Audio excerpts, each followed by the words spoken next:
कि कुछ सपनों के सौदा कर आए हैं, साख ना मिली तभी जमीन पर आए। कुछ सपनों के सौदा कर आए हैं, साख ना मिली तभी जमीन पर आए हैं।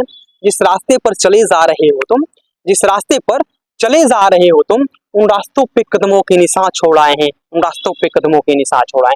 नमस्कार, मेरा नाम उमा शंकर सिंह है और आप पब्लिक टुडे देखना शुरू कर दिए हैं। इस वक्त हम मौजूद हैं भोजपुर में और भोजपुर के आरा में हैं और हमारे साथ एक बहुत ही जाने माने यहाँ के कवि प्रेम सागर जी हमारे साथ फ्रेम में दिख रहे होंगे। पब्लिक टुडे के फ्रेम में पहली बार इनसे पब्लिक टुडे के जो फ्रेम में है ये कवि हैं और बहुत ही कम उम्र में, बहुत ही कम समय में ये 151-52 अगर मंच कहा जाए तो साझा कर चुके हैं। अब ज्यादा जानकारी अगर लेना है तो इन्हीं से हम जानेंगे। सवाल हमेशा लोगों की जुबान पे रहती है कि जहां ना पहुंचे रवि वहां पहुंचे कवि, तो ये सवाल इनसे मैं इसलिए कर रहा हूं ताकि लोगों की जवाब मिल जाए और इनके द्वारा अगर दिया जाए तो और भी बेहतर समझा जाएगा। जहां ना पहुंचे रवि वहां पहुंचे कवि, ये लोगों को जुबान पे रहता है, तो ये कैसे संभव कर पाते हैं आप लोग कि जहां रवि नहीं पहुंचे वहां कवि पहुंच जाते इसकी हैं? वास्तविक बातें क्या है ना कि एक कवि थे, वो आ रहे थे रात को कवि सम्मेलन पढ़ के। आज जो सफाई कर्मी थे वो नाले का जो ढक्कन होता है ना, वो ढक्कन हटा दिए थे और रखना भूल गए थे। और कवि जी क्या थे कि उसमें गिर गए थे, तो वही लिखे थे कि जहां ना पहुंचे रवि मतलब सूर्य भगवान वहां पहुंचे कवि। तो मतलब मुख्य बातें ये थी। हालांकि अगर हम लोग सच्चे मन से देखें तो जो थॉट प्रोसेस होता है, जहां तक कवि सोच पाते हैं, ये सही बात है कि अगर आज के जो यंग ब्लड या फिर जो हिंदी साहित्यकार या कोई भी किसी भी सब्जेक्ट के साहित्यकार हुए जिस भी भाषा के, तो जो साहित्यकार सोच लेते हैं ना, वहां तक लोगों को, आम जन को पहुंचने में सही में वक्त लगता है। क्योंकि जो कंसेप्ट हमें हालांकि प्राउड फील होता है कि जो कंसेप्ट हम आज से लगभग 10 साल पहले इस शहर को दिए थे, आज उस पर लोग चलना शुरू करते हैं। लगता है ये चीज है। जब लोग बोलते हैं कि प्रेम सागर ये बात, हम बोलते हैं अरे भाई ये तो मतलब हम 10 साल पहले करके 5 साल पहले करके छोड़ दिए हैं, मतलब वो तो करके आज सही बात है कि आज जितने अतिथि लोगों का सम्मान होता है आरा शहर में, जो हम कंसेप्ट दिए हैं आज लोग उसको फॉलो करते हैं। अब प्राउड फील होता है कि चलिए मेरा कंसेप्ट दिया हुआ है, आज लोग फॉलो करते हैं। भोजपुर में कितना बार कवि सम्मेलन करवाया गया है अभी तक और कौन सा कवि सम्मेलन वो है जो सफल रहा है? देखिए 1 अप्रैल को हमने कवि सम्मेलन कराया था ये इसी प्रांगण में। तो तकरीबन इस भारत के जो भी पॉपुलर कवि थे, जो जाने माने कवि थे, सारे कवि यहाँ पे आए थे। और उसमें मुख्य अतिथि हमारे बिहार विधानसभा के सभापति श्री अवधेश नारायण सिंह जी थे और विनय तिवारी जी एसपी थे, ब्रजेश कुमार मालवीय जो जिला जज हैं वो थे। लेकिन लगभग जितने भी समाज के प्रतिष्ठित वर्ग था, सारे लोग यहाँ पे बैठे थे। और ये खुशी की बात ये है कि सारे अधिकारी वर्ग रात को 1:30 बजे तक बैठा हुआ था यहाँ पे। मतलब इतना खूबसूरत माहौल था कि इस शहर का जो भी नाम रख लीजिए, सारे लोग यहाँ पे थे। एसपी साहब, जो विनय तिवारी जी का नाम आप रख रहे हैं, विनय तिवारी का कार्यशैली यहाँ पे बहुत अच्छा रहा है भोजपुर में और वो भी एक कवि है जी। और सबसे बड़ी चीज एक बता दें कि विनय तिवारी जी आज तक अपने पूरे कार्यकाल में आरा शहर में एकमात्र प्रेम सागर पांडे का ही कार्यक्रम था जिसमें वो आए थे, अन्यथा किसी भी कार्यक्रम में वो नहीं गए थे। अगर देखा जाए तो पब्लिकली जो भी कार्यक्रम होते हैं उसमें किसी भी कार्यक्रम नहीं गए थे, एकमात्र मेरा कार्यक्रम था जिसमें वो आए थे। अरे कहीं ना कहीं प्राउड फील कराते हैं। एक साहित्यिक व्यक्ति हैं, व्यक्तित्व भी है उनका और हमेशा कविता पढ़ते लिखते रहते हैं, अच्छी कविता लिखते हैं। एक सवाल और रहेगा आपसे कि आप कवि हैं, युवा कवि हैं और बहुत कम समय में बहुत जगह इनको जाने का मौका मिला, बहुत सारे मंच साझा करने का मौका मिला, गिनीज ऑफ वर्ल्ड रिकॉर्ड में इनका नाम शामिल हो गया 2 बार, एक बार 21 में और एक बार 22 में।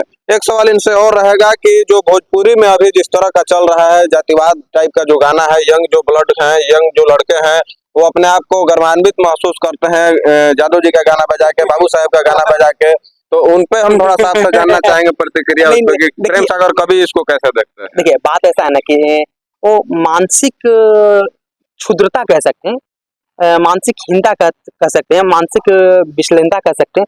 उसमें क्या है कि जो लोग अपने बौद्धिक स्तर से अभी उठे नहीं है, उनके बौद्धिक स्तर काफी निम्न स्तर के, वही लोग ऐसा काम करते हैं। हम तो नहीं देखे हैं जो हमारे साथ लोग बैठे हो कभी ऐसा गाना बजाए भी हो, गलती से भी बजाए हो, ऐसा कभी नहीं देखे हैं। तो वो ये दिखाता है ना कि आपकी जो मानसिक स्थिति है अभी काफी डाउन है, उसको आगे बढ़ाने की जरूरत है, अन्यथा आप उसी में उलझ के रह जाइएगा और आप बर्बाद हो जाइएगा। वैसे युवाओं के लिए अभी आपके द्वारा क्या संदेश दिया जाए कि मतलब उस युवा उस रास्ते को छोड़कर अच्छा रास्ता पे चलना शुरू कर दे, अच्छा चीज जानना शुरू कर दें, अच्छा चीज देखना शुरू कर दें? देखिए बात ऐसा है ना कि हम जितने भी लोग हैं, युवा की बात नहीं करते, हम सारे लोगों की बात करते हैं कि आप साहित्य के शरण में जाइए। यकीन मानिए जहाँ पे आप सोचे नहीं होंगे वहां पे आपको साहित्य लेके जाएगा। जैसे कि अभी माननीय अटल बिहारी वाजपेयी जी की जयंती आ रही है, पूरे भारत में चाहे वो किसी भी पार्टी के लोग हो, उनकी जन्म उत्सव मना रहे हैं। उसमें मेरा भी 2 कार्यक्रम हो रहा है, 24 को भी 25 को ही। पूरे उनके 1 महीने तक उनके जन्म उत्सव का कार्यक्रम चलता है पूरे भारत में। तो ये हम लोग की खुशी की बात है एक साहित्यकार होने के नाते। उसके बाद अगर हम दूसरे एंगल से देखें तो साहित्यकार कभी मरते नहीं। अब एक उनकी विचारधारा होती है और विचारधारा काल कालांतर तक जिंदा रहता है। तो तीसरी चीज बोले हम तो आपका जो साहित्यकार होते हैं, अब नरेंद्र मोदी जी को देख लीजिए, वो 25 वर्षों तक मंच पे कभी चलो नीचे बैठ के सुने हैं और आज जब भाषण देते हैं तो उनके अंदर वो साहित्यकार झलकता है, उनकी भाषाओं में लगता है, वो लोगों को बांध के रखते हैं। अब देखें होंगे बहुत सारे नेता आते हैं, उनका भाषण जो होता है लोग सुनना पसंद नहीं करते, लेकिन जब मोदी जी आते हैं तो लोग हल्ला गुल्ला करना शुरू कर देते हैं, मतलब उत्साह। तो साहित्य की बहुत बड़ी खूबसूरती है कि आपको बड़े पदों पे बैठा भी दिया जाए, आप अगर प्रधानमंत्री, मुख्यमंत्री, राष्ट्रपति बना भी दिया जाए, तो आप उस पद पे टिके नहीं रह सकते। उस पद पे टिके रहने के लिए आपको साहित्य के शरण में जाना ही होगा, चाहे दुनिया का कोई भी शख्स हो। आप हिंदी साहित्य में जाए, भोजपुरी साहित्य में जाए, उर्दू साहित्य में जाए, किसी भी साहित्य में जाए, लेकिन आपको जाना ही पड़ेगा साहित्य के शरण में। ये कभी हमारे साथ प्रेम सागर जी थे और जाते जाते एक सवाल इनसे और रहेगा कि जाते जाते कविता के माध्यम से हमारे दर्शकों के लिए क्या कह के जाइएगा और क्या संदेश दे के जाइएगा। फिर से अगले फ्रेम में आपको जोड़ेंगे, तो फिर से जो इन लोगों का सवाल होगा, जनता का जो सवाल होगा, कमेंट बॉक्स में आप लोग जरूर बताइएगा। और जाते जाते इनसे वो सवाल हम करके जा रहे हैं कि कविता के माध्यम से क्या संदेश देना चाहिएगा। कि कुछ सपनों के सौदा कर आए हैं, शुरुआती दौर में हमारे साथ जो बीता था हम वो बता रहे हैं कि कुछ सपनों के सौदा कर आए हैं, साख ना मिली तभी जमीन पर आए। कुछ सपनों के सौदा कर आए हैं, साख ना मिली तभी जमीन पर आए हैं।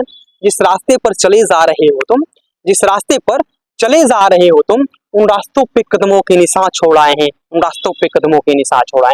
तो आप भी ऐसा बने कि लोग आपके पीछे चलना शुरू करें। तो मेरा आग्रह रहेगा कि आप लोग मतलब कि 24 घंटे में अगर 1 मिनट भी समय मिलता है तो साहित्य के शरण में जाइए, साहित्य को सुनिए, उसके अपने जीवन में उतारिए और यकीन मानिए आपका जीवन का उत्कर्ष जो होगा वो चरम उत्कर्ष पे होगा।